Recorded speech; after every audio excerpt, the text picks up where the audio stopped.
क्या रात थी यार। ऑनेस्टली मैं ये बोलने में बिल्कुल हेजिटेट नहीं करूंगा कि चैंपियंस लीग के इस फाइनल मैच डे ने हर बार्सिलोना फैंस के नर्व्स टेस्ट कर लिए थे। तुम सब फोन हाथ में लेके बार बार स्कोर्स, लीग टेबल्स और नोटिफिकेशंस रिफ्रेश कर रहे थे, क्योंकि लिटरली हर दूसरे मिनट्स में पॉइंट्स टेबल की इक्वेशन चेंज हो रही थी और एक गोल किसी और स्टेडियम में किसी और टीम की पोजीशन ऊपर या नीचे कर रहा था। और इसी प्रेशर, ड्रामा और अनसर्टेनिटी के बीच बार्सिलोना ने कोपेनहेगन को 4-1 से हराकर सिर्फ एक मैच नहीं जीता, बल्कि चैंपियंस लीग का टॉप 8 स्पॉट सिक्योर करके लीग फेस को फिफ्थ पोजीशन पे फिनिश कर दिया।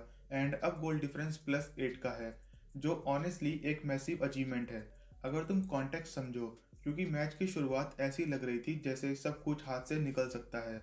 लेकिन अगर मैच को स्टार्टिंग से ब्रेक करके देखें तो बार्सिलोना के लिए शुरुआत लिटरली वर्स्ट केस सिनेरियो थी। एक फोर्स्ड लाइनअप के साथ टीम उतरी जहां इंजरीज और सस्पेंशन के कारण न पैड्री अवेलेबल था न फ्रैंकी डियोंग, जो नॉर्मली बार्सिलोना की मिडफील्ड के टेम्पो कंट्रोलर्स हैं।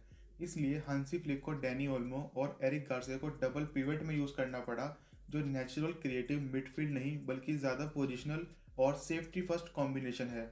और इसी वजह से फर्स्ट 20 मिनट्स में बार्सिलोना का बिल्डअप थोड़ा फ्लैट और प्रिडिक्टेबल लग रहा था। अटैक में प्रॉपर स्ट्राइकर के बिना खेलना पड़ा, जहां फर्मीन नंबर 10 खेल रहा था, जो बॉक्स क्रैशिंग मिडफील्डर है ना कि प्योर प्लेमेकर।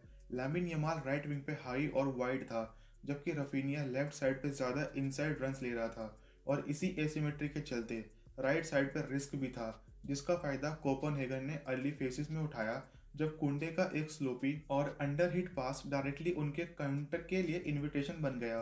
डिफेंसिव लाइन के पीछे स्पेस मिला, उनके रनर्स ने टाइमिंग परफेक्टली जज की और 17 साल के स्ट्राइकर विक्टर डेडसन ने बिना प्रेशर के कामली फिनिश किया और बार्सिलोना को 1-0 डाउन कर दिया फोर्थ मिनट में।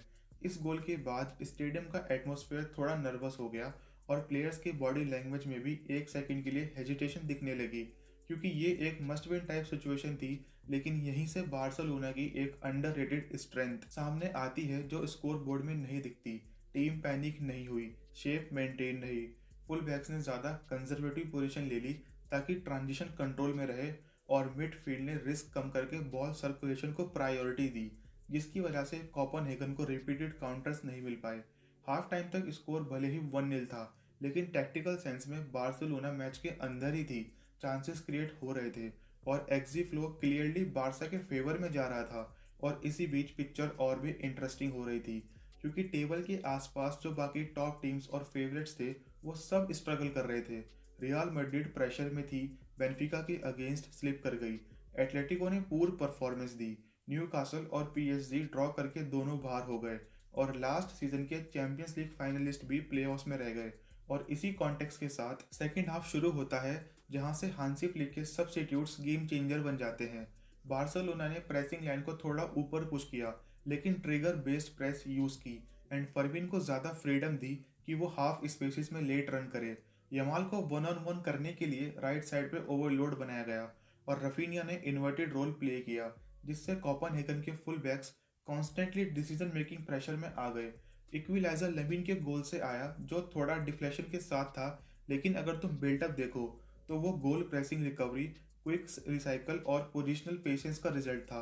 और जैसे ही स्कोर 2-1 हुआ, वैसे ही मैच का साइकोलॉजिकल मोमेंटम कंप्लीटली बार्सिलोना के फेवर में चला गया और टॉप 8 स्पॉट कंफर्म्ड हो गया। उसके बाद 69th मिनट में तीसरा गोल एक थोड़ी सी सॉफ्ट पेनल्टी से आया, जिसके ऊपर डिबेट हो सकती है, लेकिन अगर टैक्टिकल पर्सपेक्टिव से देखो तो वो पेनल्टी भी सस्टेन्ड प्रेशर का ही आउटकम थी, क्योंकि कोपेनहेगन डीप ब्लॉक में कोलैप्स कर चुकी थी और कांस्टेंट क्रॉसेस और कटबैक्स की वजह से उन्होंने गलती की।